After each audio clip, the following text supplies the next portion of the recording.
Well, hello there. Welcome to Spindle City Straight Talk. I'm CJ Ferry, and this is my co-host, Bob Chip Camara. How are you, and how are you, CJ? Well, I'm amongst the walking wounded, obviously. But I'm here. You know, nothing can keep me down. And we've got a few big issues to talk about this week. And I'm glad to be here to talk about them. I'd hate to see you do this show alone. And I would hate to do it alone also. But, well, we want to say that you heard it first on Straight Talk, Spindle City Straight Talk. 3 or 4 weeks ago, we discussed the EPA violations and the DEP at the water treatment plant, and lo and behold, the Herald News front page, EPA water violations notice alarms council. We talked about the cost being more than $1 million. Now they're speculating $2 million. We also made a presentation on it in front of the council, and the council said this is the first they've heard of it. So here we go again, Fall River. You know, what are we dealing with? A bunch of ostrich? They bury their head in the sand and it doesn't happen. We spoke about this in our TV program. We spoke about this in the city council chamber. They still had the audacity, the 9 of them had the audacity to sit there in the city council chamber while Terry Sullivan was in the chamber with them and say they knew nothing about this, didn't even call on Terry Sullivan to come in and explain it. And on the same day that this violation was issued, which was the 27th of September, they issued a warning about our water in Fall River, about the chlorophthalates or whatever it is, which, by the way, causes kidney, liver, central nervous system problems, and cancer. And there was a letter in the Herald News written by a city resident who is suffering some problems that can be traced back to these chlorophthalates or whatever they're called, because they've been drinking this water for years. And like she had said in her letter, she's not looking for anything in that letter except maybe an apology would have been nice and that they fixed the problem. But instead, the city's burying their head in the sand. And they haven't done anything to fix that problem. And this here, they didn't even give Terry Sullivan a chance to explain it. And when he did explain it to the Herald News, he turned around and said, this is a documentation error. A documentation error? But there's chemicals floating around in our water? How do you explain that? Well, it's easy to explain when we look at the pattern that we have in the city of Fall River. I think that the city council and the mayor enjoy government by crisis. If we have government by crisis, we don't discuss issues, we don't have to take positions on issues. We can just say, hey, this is an emergency, we have to do this, and everybody can walk away without the flack that they will take if there's a long, protracted discussion on issues. We have seen nothing but government by crisis through this entire administration. It seems to be the pattern. We find out, we call a drug summit 3.5 years into his reign as the mayor. We do things at the 11th hour, even though we're aware of them months in advance. And then everybody says, wow, I just found out. You know, what's shocking to some people out there, it's not shocking to me, and we know it in no way shocks you, is that people honestly believe that this city council and this mayor and the lackeys that work for this city are doing a good job. They believe the propaganda. They believe the message being sent out. I care for the community. I care for the city. I care for the seniors. I care for the neighborhoods. We're going to rebuild them block by block. He technically hasn't done anything. What's happened in the neighborhoods has happened because of you. You've done it. What's happened for the seniors have done for themselves. And you know, you look at what's going on, and this EPA problem was brought to him by citizens. It was brought to the city council by citizens. And when I was there testifying, when Chip was there testifying, They were talking amongst themselves. They were looking at each other. They were resting and relaxing. Have you ever really looked at what happens during citizens' input time? How many really listen to what you say? Very few. Very few do. And it's a scary thought. And I've heard people say they have a great deal of respect for the water department and what they do, specifically a city councilor, Eric Poulin. But how can you say that? When this came out, a commenter on Facebook turned around and said, Terry Sullivan's not going to throw himself on the sword for this. No, he won't. He'll get somebody else in the water department to throw themselves on the sword. But the excuse given for this, and I love this, was the EPA is throwing too many regulations at us. We can't keep up with it. Well, I will qualify that about the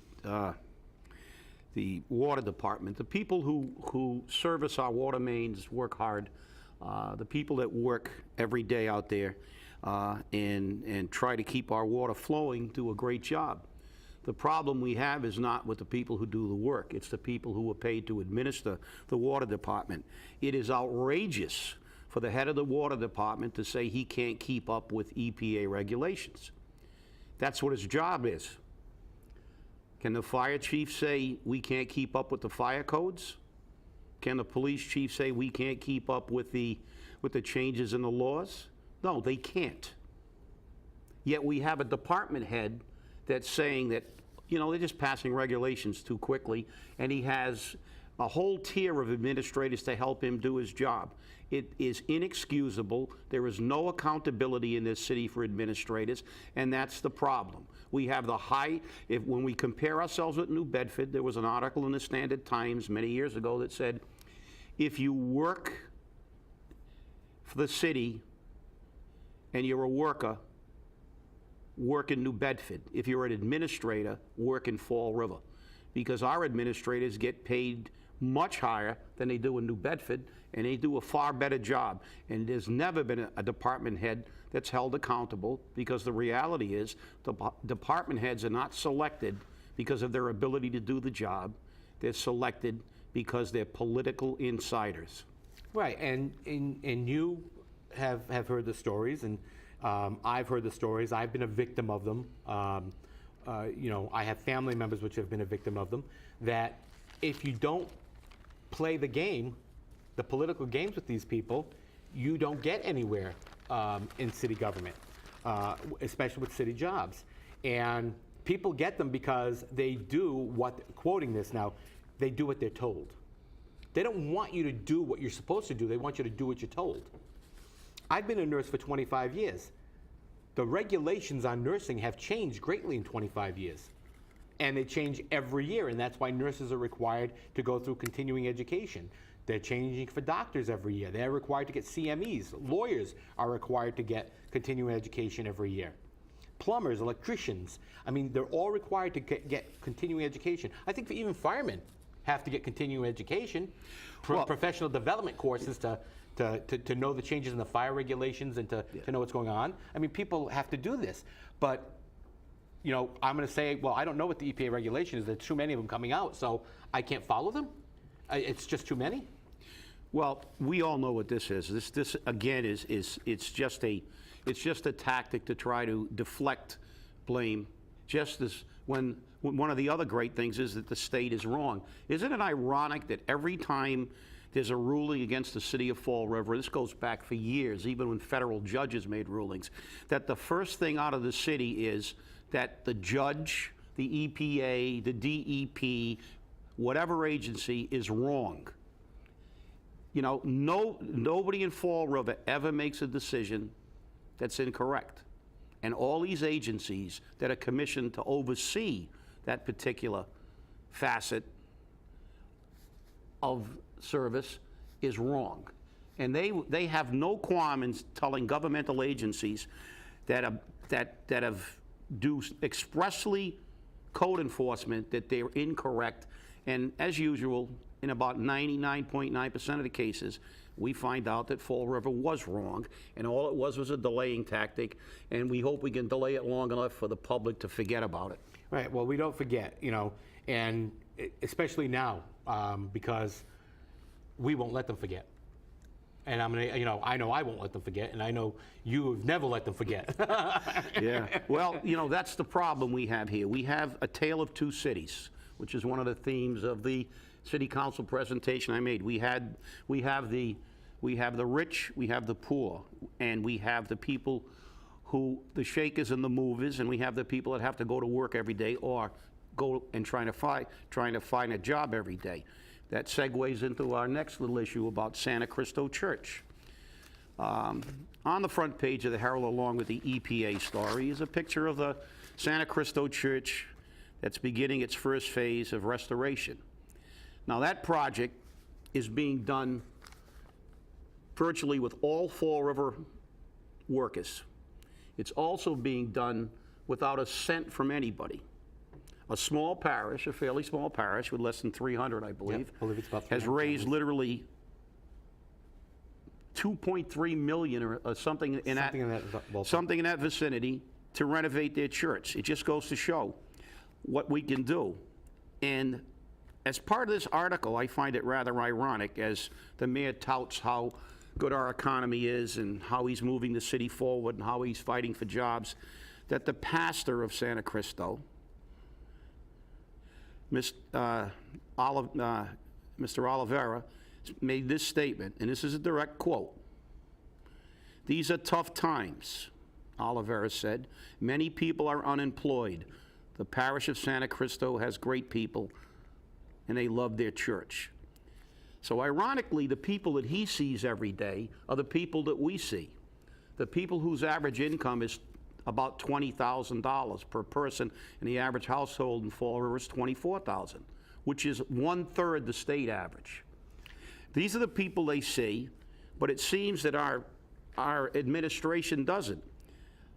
We have a government center that's been renovated at our cost, and I'd like to see the cost because CJ took some pictures up there of the new Italian marble floors and the flat screen TVs. And I think it's a little bit of irony when we see hardworking people taking money out of their pocket to pay for their church while our government spends money on Italian marble floors. It was really interesting. I was up there, and I stepped off the elevator, and the first thing that slapped me in the face was these sparkling clean, shiny white floors. And I wasn't sure what they were. They really didn't look like they were ceramic. So I'm thinking they're probably faux Italian marble or faux marble or something, and they very well may be. But I will tell you one thing. When they get wet, somebody's going to slip and fall, and there's going to be one heck of a lawsuit brought against the city because there was nothing wrong before. You couldn't slip on anything. Now there's something you can slip on. But I looked up right in front of the elevator between the two bathrooms, and there's a big screen TV. It wasn't turned on yet. It wasn't connected. And I'm going, why do they need a TV on the wall? So I took some pictures in there, and I walked around, and I looked down the halls, one going right down to the mayor's office, the hallway going down to the mayor's office, and the other one that goes right down in front of the law office. And in front of the law office, there was a ladder, and there was some work being done. They were replacing all the ceiling tiles. And they had some plastic over the rugs in the conference area, the news conference area, where the flags are. And I noticed that out on the balcony, there's a lot of construction material. There's rolls of wire and ladders and and I'm like, a lot of construction work must be going on here. And I said, this must be the new palatial estates of Fall River, Looked very, very nice. I mean, it looked very nice. The rest of the city hall didn't look like that, but 6th floor did. Very good. So I started asking around. Of course, we have our crew of people which do some investigation for us as well. And we started asking around. And the person who did the floor was Mr. LeBeau. Many people may know him here in Fall River.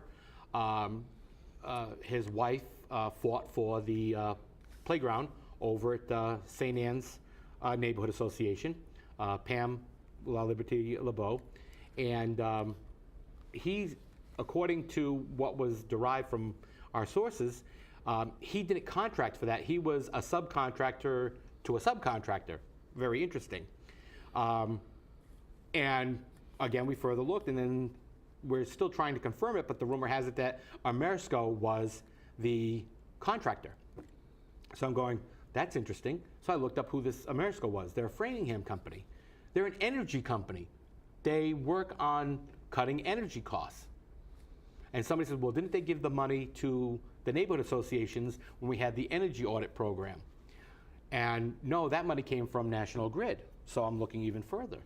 But it's very interesting to see. But they, they're into making buildings, new construction, energy efficient, putting in energy efficient, alternate energy sources, that type of deal. I didn't think they were into remodeling, and I still don't think they are. So I think this needs a little more digging. But one of the things about the Santa Cristo job, which is interesting, the diocese hasn't helped Santa Cristo Church at all. The diocese actually was in the process of looking at potentially closing Santa Cristo Church. And the parishioners there pulled themselves up by their own bootstraps, and they did it themselves to make sure that what happened in New Bedford wasn't going to happen in Fall River, number one. And I think what needs to be said here, and I think that you people watching need to let the neighborhood associations know that there are churches in every neighborhood in the city which are questionable about being opened again next year. And your neighborhood associations can help those churches with either remodeling, repairs, cleanup. Okay? I belong to a church in a neighborhood that we run a soup kitchen, but we have a lot of repair work that needs to be done. And we can only do so much of it ourselves. And our neighborhood association, not once have we seen anyone from our neighborhood association where that church is located come in and say, we'll help you with the meals, we'll help you clean up after. Never. So we're rebuilding one block at a time, maybe. But when you don't see the help coming from the neighborhood associations which are toting it all, playgrounds don't cut it all. Okay? This is what cuts it. When the neighborhood comes together in a community that's a parish, and they brought the jobs, and they made sure that the people in their parish got jobs. That's how we do it in Fall River. We make sure that we pull together. And we didn't take loans. They did not take out one loan for this work, which is amazing because we have to bond 600 and some odd thousand jobs to build 2 parks. Well, again, we get back to how we do business in government and how we do business in the real world. We have people looking for jobs in the real world while City Hall seems to have full employment. And as we always say, we will find the answers to these questions because we will do what always reveals the truth. We will follow the money. We will find out who got the bids, and I'm going to make a bold prediction here. I'm going to say that most of the people who got these bids have given campaign contributions to the mayor. We have seen the plumbing contract at Matuke's go to an individual who gave numerous contributions to the mayor, and everyone in his family did, as did the fire suppression contract, and as did all the other contracts. And I think when we follow the money for the faux marble or real marble or whatever marble it is, and the flat screen TVs and all the electrical work and all the other construction work, we will find that many Fall River businesses were not allowed to bid on this, didn't even know about these jobs, and were not put to work. And that's the problem that we had when we went to see the Matuke issue. And we were right. It was about jobs for Fall River. It was not about Mr. Matuke, but it is about the overall concept of why we're there. We have an obligation to put our people to work. Well, I think that, while it was portrayed by the administration and by the Fall River Office of Economic Destruction that this was an attack, and also by Rob Mellion at the Chamber of Commerce, that this was an attack on Mr. Matuke. It was not an attack on Mr. Matuke. But now when you look back on it, I have to say something. He's getting millions of dollars a year for what, 10 years? How long is this TIF? And he should be giving back to Fall River something, along the lines of jobs, not only in the construction, but also once the construction and the expansion is done, but also along to the jobs in manufacturing. We're losing another business out in the industrial park. So where all those businesses, Fall River Economic Destruction, please take note of this. We've got all these businesses down at the industrial park. Rob Elliott, take note of this. And we're losing Vector Industries. Yes, I believe we are. Yeah, we're losing vector injuries. And what did the city say? Oh, we're so glad we're getting $1.8 million to help those people. That $1.8 million isn't to help those people. Don't let them kid you. That $1.8 million is to keep their friends employed down at the career center. Because I'll tell you now, everybody that goes down to the career center says the same thing. They don't get anything. They go down there, they wait in line all day, they get to look at the computers, they have computers at home that can do the same thing. And as a matter of fact, a lot of the people in the career center office tells them, you go home and you can go to this website and see the same thing there. You don't have to come here to do it. We'll help you make your resume. We'll help you do this, that, and the other thing. But it's just to keep people employed. So that money that's coming in to quote unquote help these people is not helping these people. You want to help these people, break up that money amongst those 100 people or however many it is that lost their job and give them that money to get them along. You know what I mean? Yeah, well, that's where we get back to what we talk about, the spirit of the TIF or the obligation of government. Well, that's where we had our difference of opinion with the city. It appears as though Mr. Millian and the city thought that the spirit of the agreement was lived up to when Mr. Matuk, or the contractor, called One Fall River Concrete Company, made his call, and then the next day awarded the contract to a Providence concrete pourer. They said, well, the spirit's been realized. Well, as I said before the city council, and I'll say it here again, I'm not blaming Mr. Matuk. I'm blaming the city, because we have to do more than live up to the spirit of a contract. We have an obligation to the people who have businesses in Fall River and the workers who are in Fall River who don't have jobs. When we give someone like Mr. Matuk 10 years of tax abatements that will mean millions of dollars to his company, we should be in his office and make it very clear from the very beginning that there has to be every single effort that can be made to employ Fall River companies and Fall River workers in every phase of the contract. It's a quid pro quo. He's getting something for it. And even if we don't give out a TIF, the head of the Office of Economic Destruction makes almost 10 times the average wage of a person in Fall River.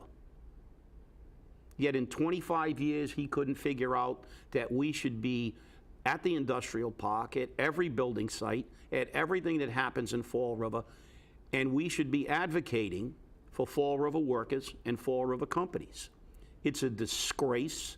All we get is lip service, and it's just like Washington. All they do is talk while they get paid, and we're out of work. Right, and you know, you look at you can compare apples to apples here.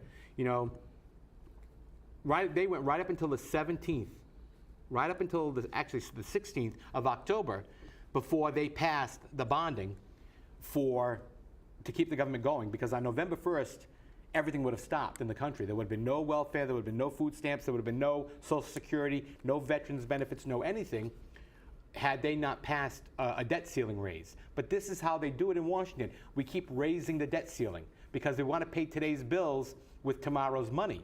But we never want to pay tomorrow's money. So we just keep raising the debt ceiling. And what happens is China and Japan buy trillions of dollars of this debt, and they own us. If we can't pay it, they come over and they own us. Well, that's what Fall River's doing. Fall River's doing the same thing. You can compare apples to apples here. On your ballot on November 5th, you're going to have a question asking for $10 million. They want to bond $10 million to study flood problems in 4 different properties in the city. Approximately $7 million, I believe, goes to studying it, and 3 goes to potentially repairing it. Sounds a little ridiculous to me. That sounds like we're going to give somebody a cushy job. Yeah, it sounds more than that. It does. Obviously, $7 million to study a problem like this, and less than half on abatement. It's another political marsh pit. It's another big dig. It's another exercise in the government taking your money and doing virtually nothing for you. And Fall River is a microcosm of Washington.